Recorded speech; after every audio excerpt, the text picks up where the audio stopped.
It's a very good evening to all our viewers and welcome to a new edition of Panorama News, our bulletin that brings you the latest in the world of politics, economics and sports. My name is Angie Meher and I'm delighted to be joined this evening by Rehan Morsi. Afternoon, Rehan. Good evening, Angie. We start with the headlines.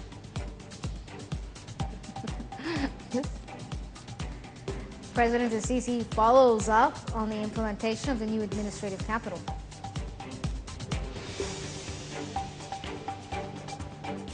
New round of Syria peace talks open in Kazakh capital Astana without rebels.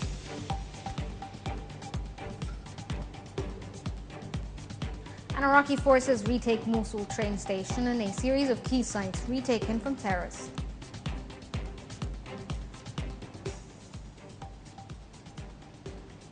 Welcome back.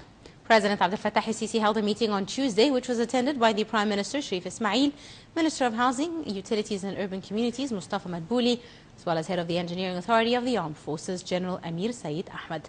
In addition, an advisory team which is responsible for promoting designs and implementing the new administrative capital attended the meeting. Presidential spokesman Ambassador Alaa Yusuf said the President had received a report over work underway at the capital, adding that the attendees had presented modified designs for the governmental district, which is being carried out by the Engineering Authority of the Armed Forces in cooperation with a number of local companies. Yusuf said the district, which houses headquarters of the ministries, cabinet and parliament, will have a capacity of 100,000 employees. The project will be carried out in two stages. The first will include 18 ministries, whilst the second stage will include the rest, as well as institutions and other authorities affiliated to ministries and the cabinet.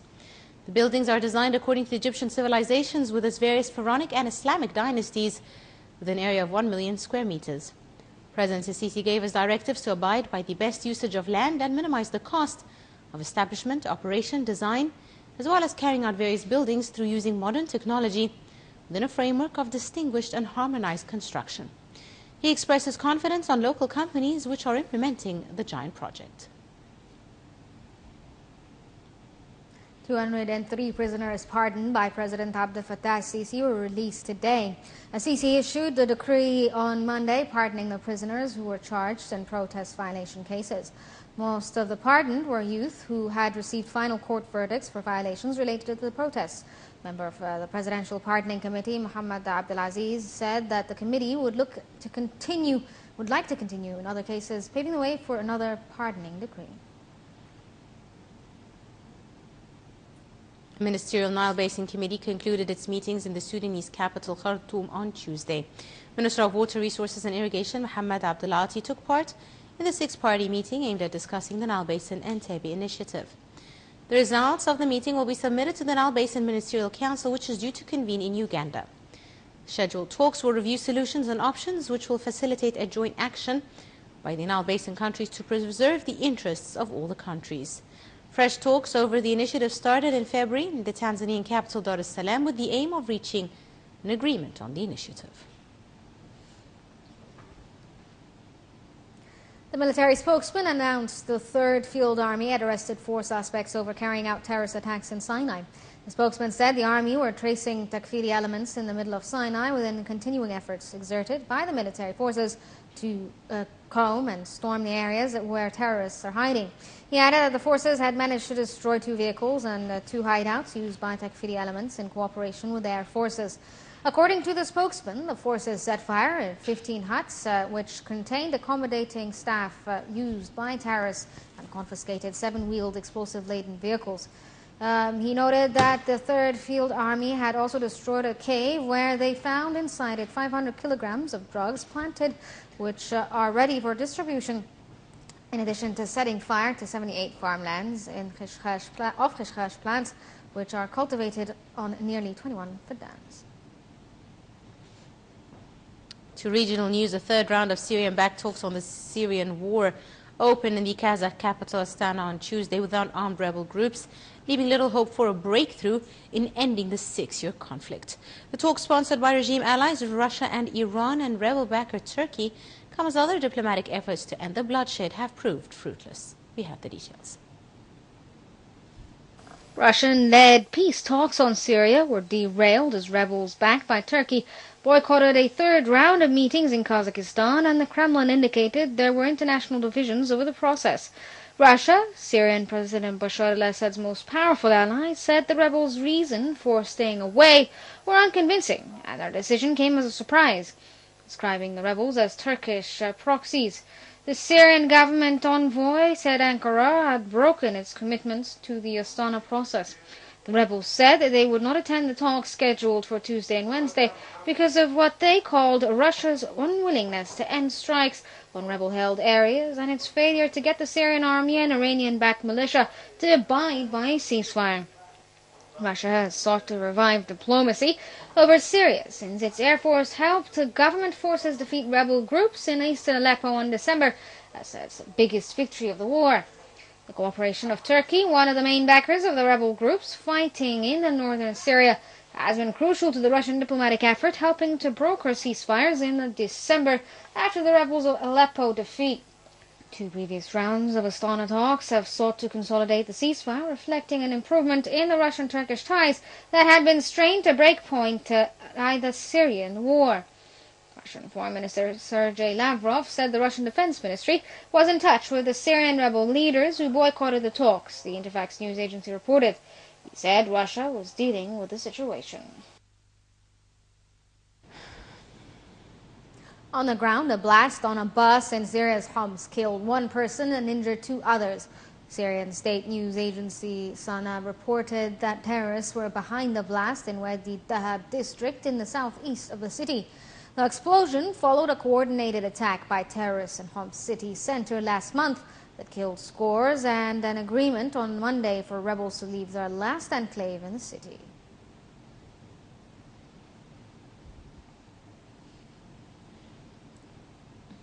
Still with Syria, a UN investigative commission said on Tuesday it believes government forces had deliberately bombed a school complex in the country's northern countryside in October, killing 21 children.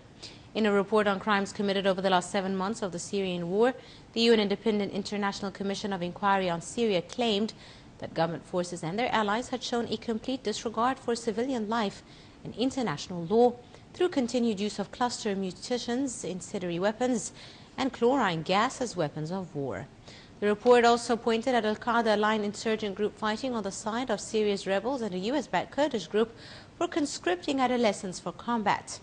The Commission said the October 26th attack on the village school complex in the rebel-held province of Idlib constituted a war crime. Buildings in western Mosul were rocked by explosions as Iraqi forces continued with the offensive to oust Daesh terrorist group from the northern city.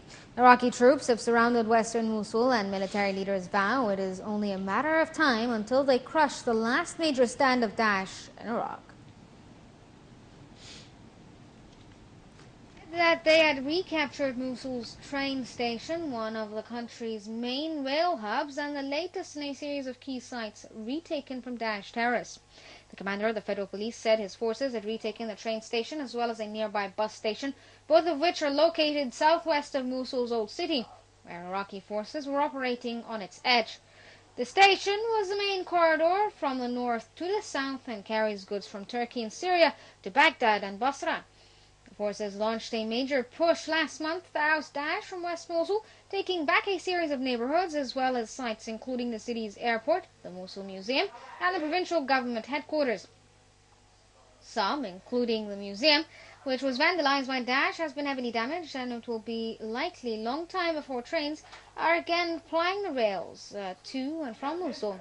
But retaking the sites are symbolic victories for Iraqi forces and bring them closer to fully recapturing Mosul, though tough fighting remains ahead. Tens of thousands of people have streamed out of West Mosul to camps around the city since the battle for the area began.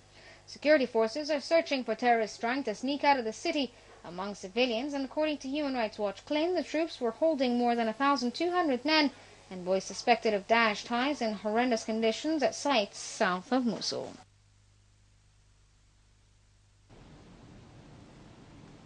Moving to Yemen, where dozens of women staged a sit-in outside the United Nations Yemen offices on Tuesday, demanding an end to a war that has left millions displaced and the country at risk of famine. Protesters at the sit-in carried signs calling for the lifting of an air and naval blockade imposed by a Saudi-led Arab coalition on areas controlled by anti-government rebels in Yemen. They were seen erecting makeshift tents as they prepared to spend their first night outside the United Nations Sana'a offices. According to organizers, the sit-in is expected to span 3 days. Conflict in Yemen has left more than 7,400 people dead and 40,000 wounded since the Saudi-led coalition intervened on the government's side against the Houthi rebels in March of 2015.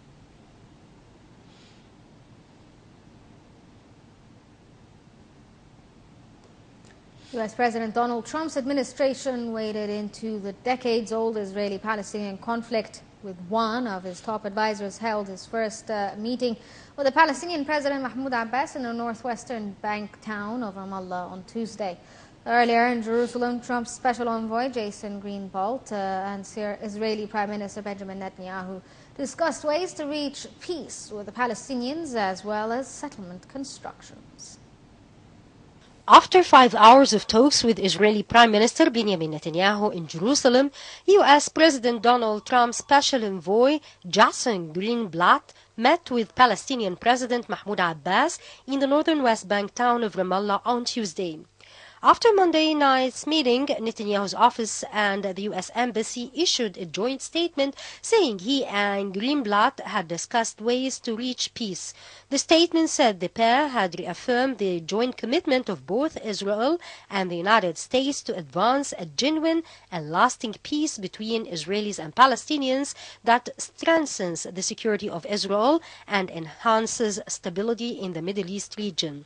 They continued discussions relating to settlement construction in the hope of working out an approach that is consistent with the goal of advancing peace and security. The statement cited Netanyahu as telling Greenblatt that he believed it was possible to advance peace while Trump was in the White House. U.S. officials have described the visit by Greenblatt, Trump's special representative for international negotiations, as a fact-finding mission as the White House seeks a way forward in restarting long deadlocked peace efforts. There have been mixed signals over how Trump will approach his efforts to restart peace negotiations, with the conflict having confounded U.S. leaders for decades. Trump spoke with Abbas in the first phone call on Friday, inviting him to visit the White House soon. The U.S. leader has also asked Netanyahu to hold back on settlements for a little bit. At the White House meeting last month, Trump broke with decades of U.S. policy by saying he was not bound to a two-state solution to the conflict and would be open to one state if it meant peace. There has been growing concern that Israeli settlement building is eating away at prospects for a two-state solution, the basis of years of negotiations. In the waning days of his administration, former U.S. President Barack Obama declined to veto a UN Security Council resolution condemning Israeli settlement building, allowing it to pass. Troops commanded by the Libyan military strongman Khalifa Haftar launched an offensive to seize two of the country's key oil eastern terminals on Tuesday. Ground, sea and air forces launched joint attacks to liberate Ras Lanuf from the terrorist groups. Libya has experienced years of violence and lawlessness since the ouster of leader Muammar Gaddafi in 2011, with rival parliaments and governments trading barbs and militias fighting over territory and the country's vast oil wealth.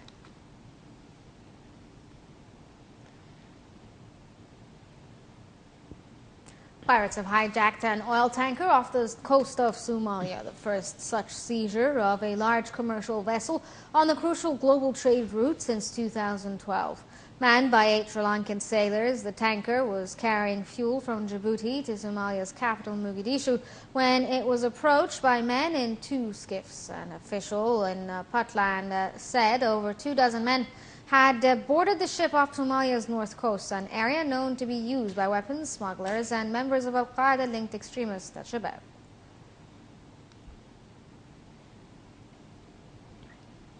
South Sudanese staffers with the U.S.-based aid group Samaritan's Purse have been freed a day after being detained by armed personnel. No ransom demand had been made. Rebels confirmed the workers were recovered during fighting with government forces in the Mandit area of Unity State, where famine recently was declared. About 100,000 people are said to be at risk, and aid groups are pleading for access amid multiple restrictions that include a steep new hike in work permit fees for foreigners.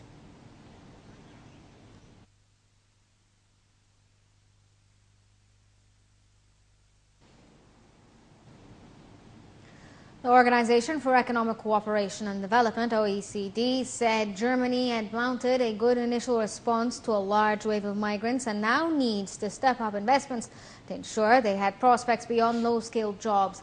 According to a survey of 2,200 German employers published by OECD, most refugee hires have been for low-skilled positions.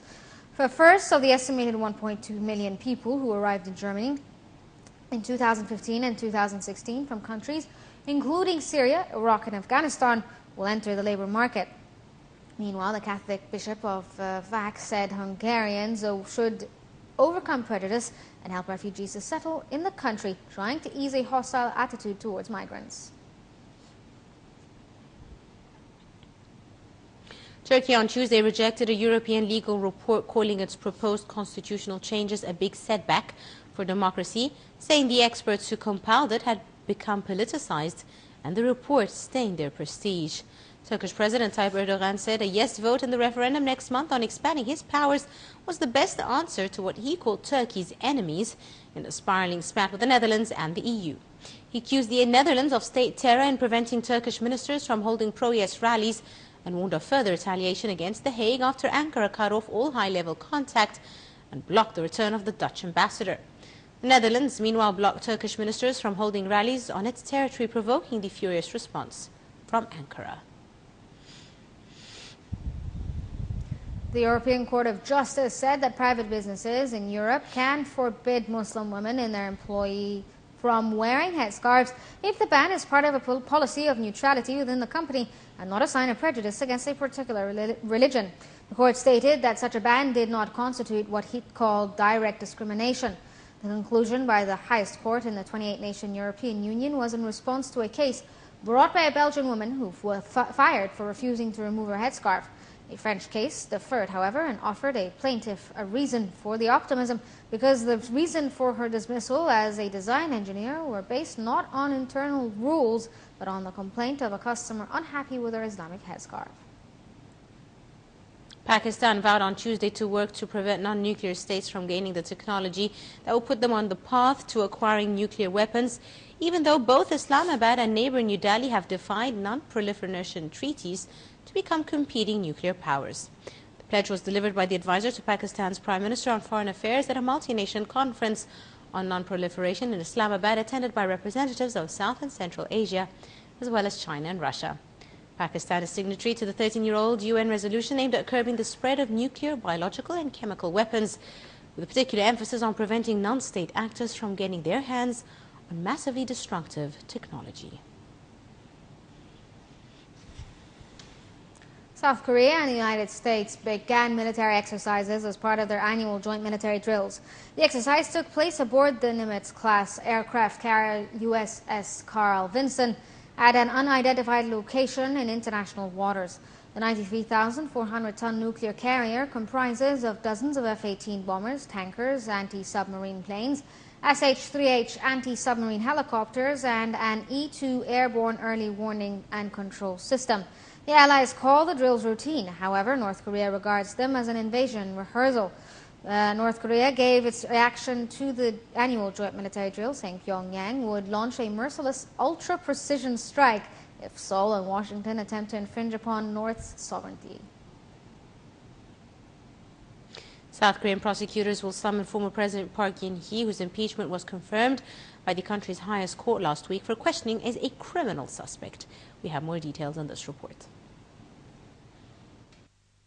A spokesman of the Seoul Central District Prosecutor's Office said on Tuesday they would decide on Wednesday when to summon former President Park Geun-hye and inform him. The spokesman added that it had not yet been decided whether Park would be called into the prosecutor's office in private or publicly before TV cameras and photographers. The country's top court last week fired Park over a corruption scandal. Her friend and secret confidant Chua Soon-sil is standing trial for using her ties to Park to force local firms to donate nearly $70 million to non-profit foundations Chua allegedly used for personal gain. Park is accused of offering policy favors to businessmen who paid Chua, including the heir of the smartphone giant Samsung, who was been indicted for bribery and other offenses. Park has been named as an accomplice to the secret confidant at the heart of the corruption and influence peddling scandal that triggered her dramatic downfall. Confirmation of her impeachment by the nation's top court stripped her of immunity from criminal prosecution. South Korean media and politicians have accused Park of defiance after told supporters on her return to her private residence following staying on in the presidential Blue House complex for several days that the truth would eventually be revealed. Park has been holed up in her high-walled house in southern Seoul with hundreds of her die-hard supporters staging sit-ins and vowing to protect the president from any harm. Clashes are expected if prosecution authorities try to force their way through the crowd surrounding the building to deliver the summons. A demonstration by thousands of pro-Park supporters following Friday's court ruling was marred by violence, with some attacking riot police and assaulting journalists. 3 of the protesters died and dozens of people were wounded, including police and journalists. Park's fall gives South Korea an opportunity to draw in a line under the scandal, which plunges the country into a period of uncertainty, with a presidential election to be held no later than May 9th.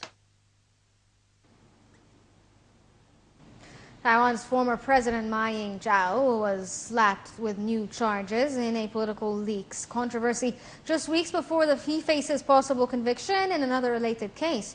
Taipei prosecutors acting on behalf of the government charged Ma with leaking secrets to the island's then premier, Zhang Yihao, and an aid about a confidential judicial probe in 2013. Since he stepped down as leader in May last year, Ma has been hit with a range of corruption and other allegation charges. Ma's Beijing-friendly party held power from 2008 to 2016 before they were trounced by Tsai Ing-wen and her opposition Democratic Progressive Party. Malaysia said on Tuesday the body of Kim Jong-nam had been embalmed to stop its decomposing as it lies unclaimed in a Kuala Lumpur morgue a month after his assassination. Malaysian Deputy Prime Minister said the deportation of 50 North Korean workers in an apparent exception to a departure ban imposed after the killing of the half-brother of North Korea's leader Kim Jong-un. Malaysia also said it would deport 50 other North Koreans for overstaying their visas in an apparent exception to the departure ban. The murder carried out with a nerve agent at Malaysia's main airport triggered an angry standoff between Kuala Lumpur and Pyongyang that has seen them expel each other's ambassadors and refuse to let their citizens leave. A mix of snow, sleet and freezing rain delayed schools and work in Washington, D.C. and the surrounding area. Officials are urging people to stay off the roads while crews clear them. Most school systems in Washington metropolitan region are closed and federal governments will open under a 3-hour delay. German Chancellor Angela Merkel postponed her trip to Washington for her first face-to-face meeting with U.S. President Donald Trump as a result of the winter storm. The White House said the meeting was rescheduled for Friday.